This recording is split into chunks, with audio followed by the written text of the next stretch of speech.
to Across the Aisle. My name is Gail Garbrandt, and today we're going to visit the Tuscarawas County Board of Elections. As you may know or may not know, this program is a bipartisan show designed to give you, the voter, tools to be a more active citizen, a more informed citizen, and to make some intelligent voting choices. When it comes to campaigns and elections, it's fitting that we start here at the Board of Elections, because for many, many people, this is where it all starts and this is where it all ends.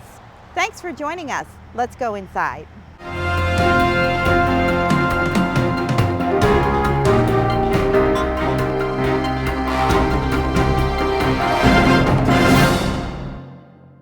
Hi, I'm TV2 Sports Talk's Bill Morgan. Some people are outstanding at playing sports, and then there's me.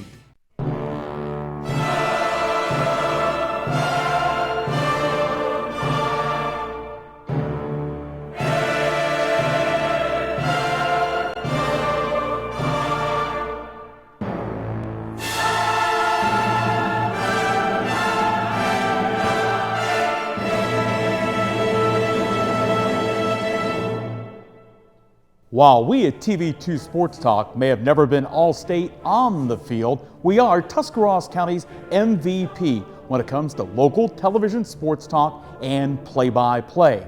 Catch TV2 Sports Talk Wednesday nights at 7 and Friday afternoons at 5 on DMG Channel 2.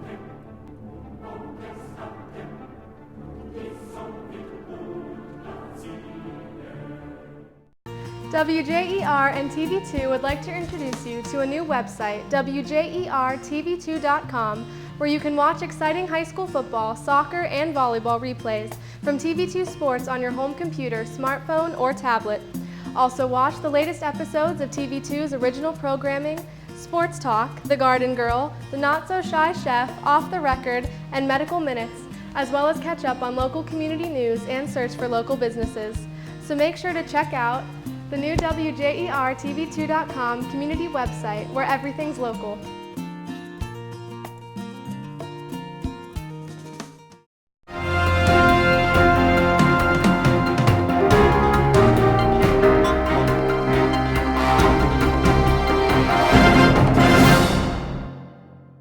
Welcome back to Across the Aisle.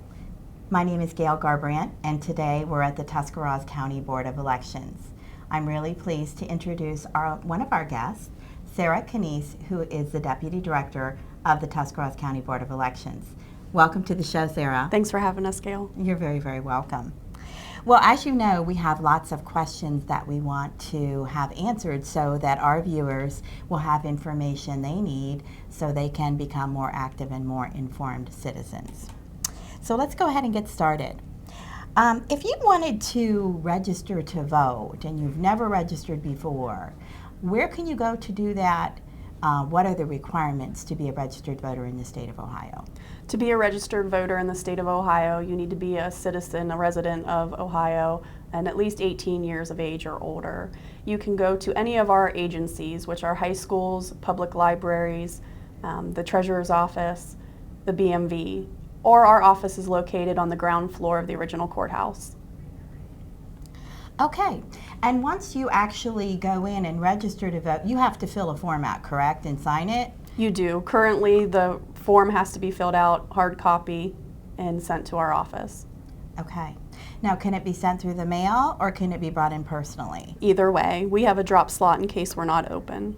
Okay, and where is that located? In our registration department door off of Ashwood Lane. Okay, that's great.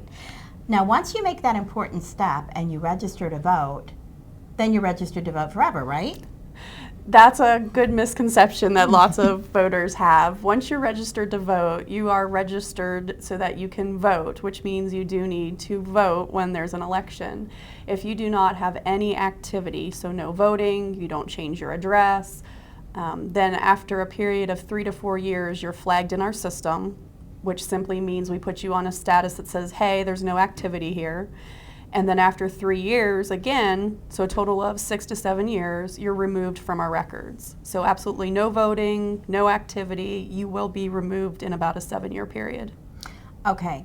And if you would find yourself in that situation where, for whatever reason, you haven't been active and you are no longer registered to vote, you just go through the basic same process again. Get that Yes. voter registration form and fill it out, and then either mail it in or bring it into the Tuscarawas County Board of Elections and drop it off, correct? That's correct. Okay.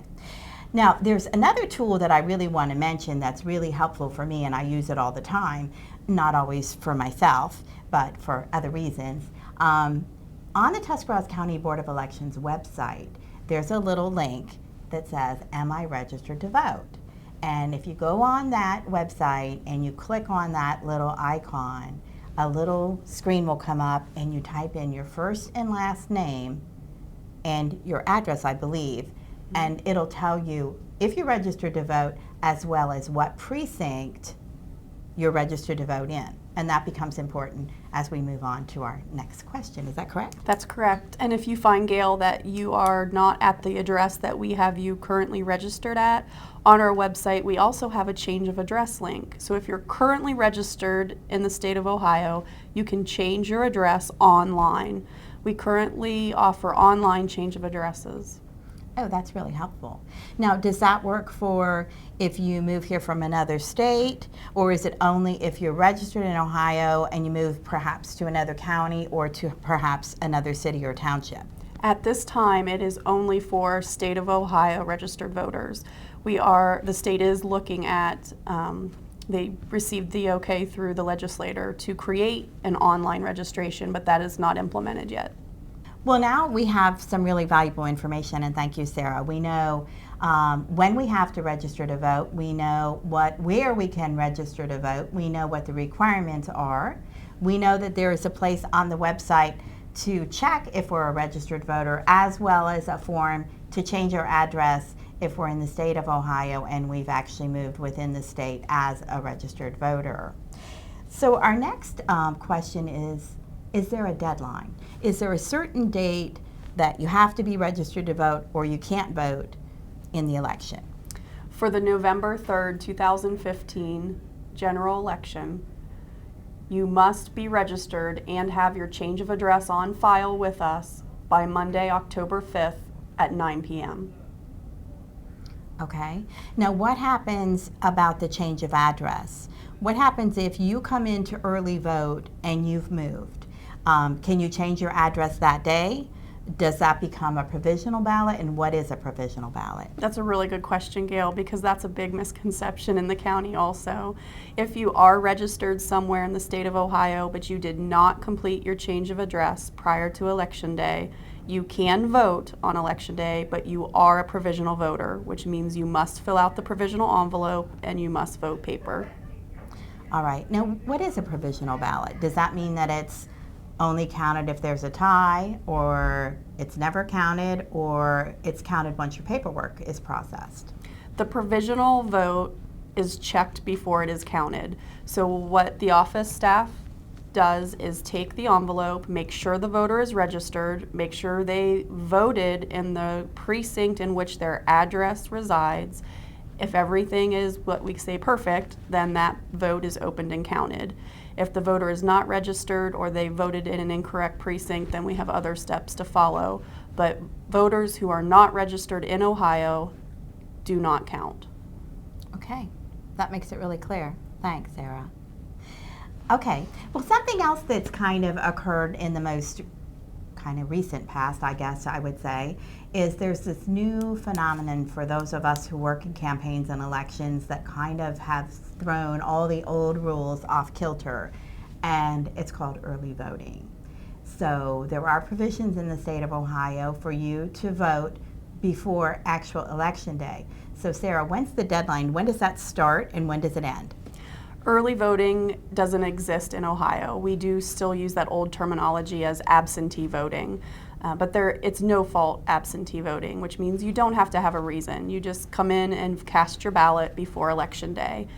And in Ohio, this election, it will begin Tuesday, October 6th. And our location here in Tuscarawas County is our office.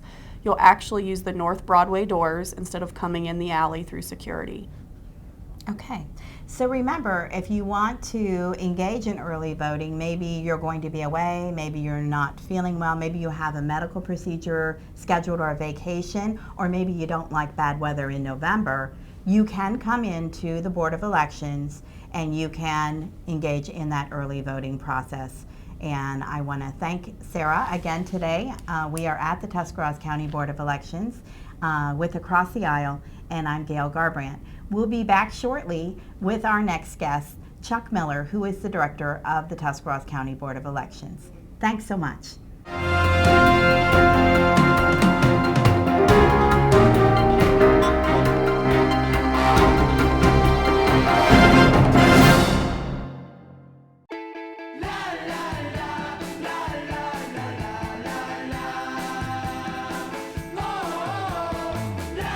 Grab a bite of your favorite McGriddles with the sweet maple taste baked right in.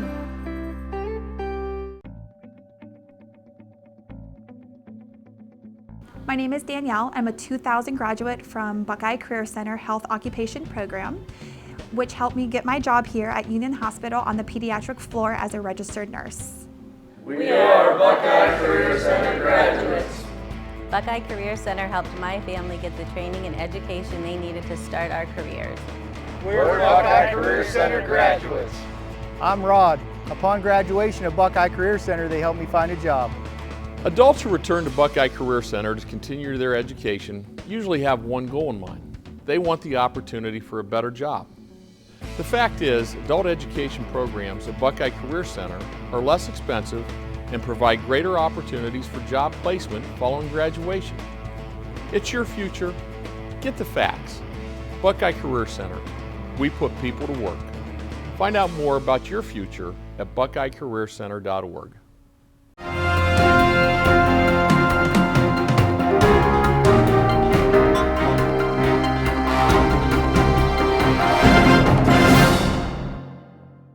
Welcome back to Across the Aisle. My name is Gail Garbrandt, and today we're at the Tuscarawas County Board of Elections. My guest is Mr. Chuck Miller, who is the director of the Tuscarawas County Board of Elections. Chuck, thanks for taking time out of this busy pre-election season to come and be on the show and give some important information to voters.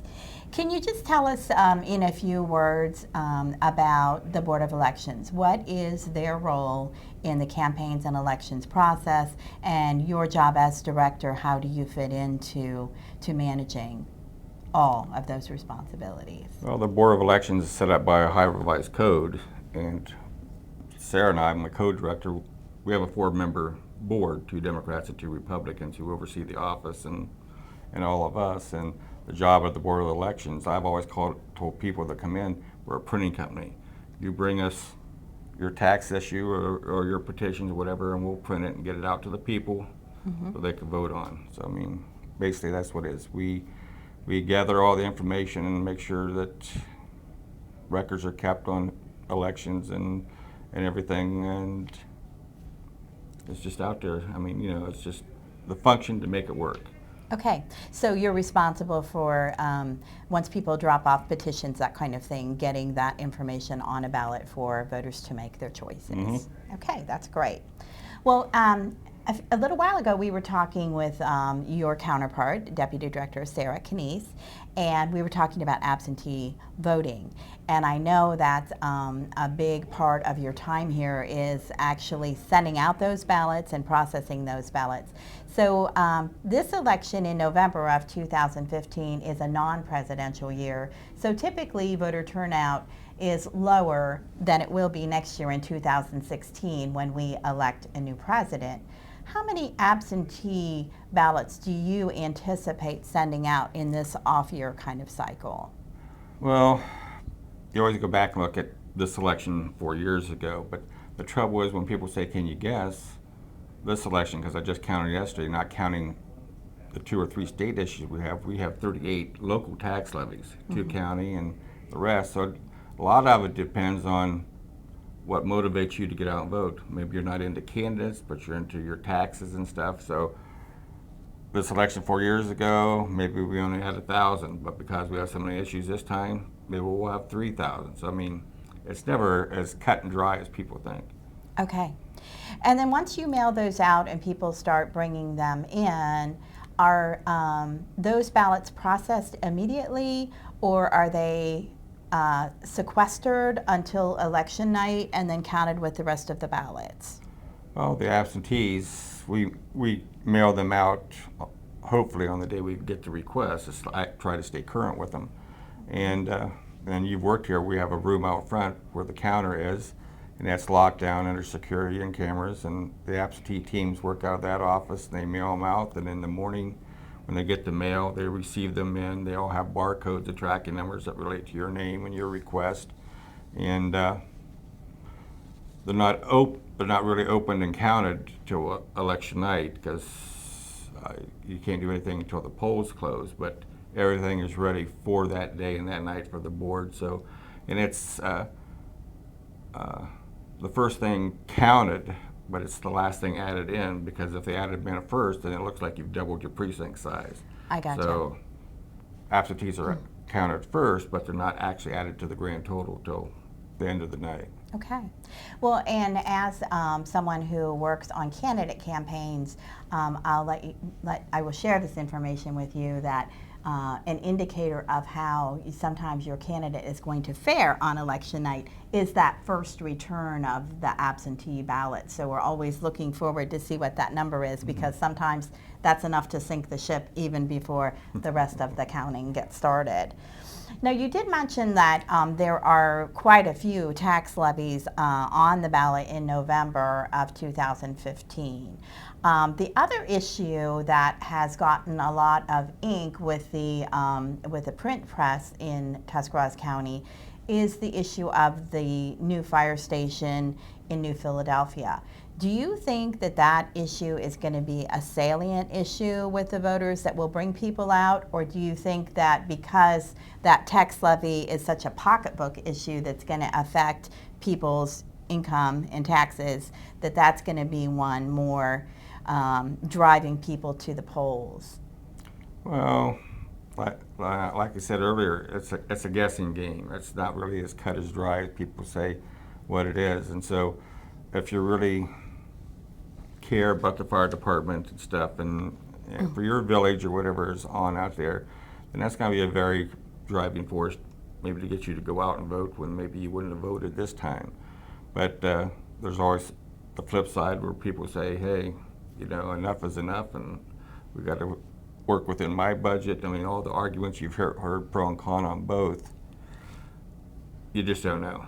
I see. Yeah, and they do come to play, and that's kind of the exciting part of this process, is that, you know, people can, if they're informed, which that's one of the reasons we're having this show, is so that people are aware of what's going to be on the ballot and know the processes and procedures so they can make their voice heard. And I think that's one of the beautiful things about our system of government. Now, we focused almost all of our time up to this point on the processes and procedures of voting. I want to just change our subject briefly to talk about being a candidate or putting an issue on the ballot. So if you're someone who wants to run for public office, say you're going to run for city council this cycle, or you're going to run for mayor, what do you need to do, and how many signatures do you have to get to be on that ballot? Well, candidate-wise, depending if it's an even year, odd year election, you can get on our website, and we have a link to the Secretary of State's, because every year they put out a candidate handbook, and then that tells you if you're going to run party-wise, how many signatures you're going to need. I think 50 if you're running party-wise. School boards and township trustees are 25 valid signatures. Villages are 10 valid signatures. And you always have to get a few more, because a lot of people don't know if they're registered or not. And you have to be a registered voter, you have to live within the subdivision you want to run in, and that's just that's the process. There's just a block of minimal things that you have to have going before you come in, and then you take your petition and pick up your packet and get your signatures, and the filing fee varies from office to office, so then you pay the filing fee and you get on. And there is a filing deadline for those petitions as well, whether you're running as a candidate or if you're putting an issue on the ballot. So again, the best place to check, would it be that Secretary of State's website? Okay, and you did mention that you can go online and find all that information out, but if you don't have a computer or don't have access to the internet, there are some printed booklets, is that correct? Yes, we have booklets on our front counter, and we always have them at the fair and stuff. All right. Well, that's really helpful. I also wanted to talk a little bit about the Ohio Elections Commission and the Ohio Ethics Commission. What are those two state agencies, and what is their role briefly in this campaigns and elections process? Well, by statute, you actually have to read what it is. If someone has a complaint against a candidate, maybe we get a lot of phone calls say they don't have a disclaimer on there, who can I complain to? That's when it goes to the ethics. I mean, your moral character as a candidate. And so if you have a complaint, it's your job to take a picture of it and write a letter why you think they're not following procedures, and you send it to them, and they will have a hearing or a discussion between them and their attorneys and get back to who sent the letter in.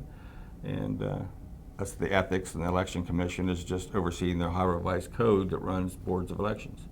Okay, so it's good to know that all those procedures are actually codified into law, and you can find them in the Ohio Revised Code.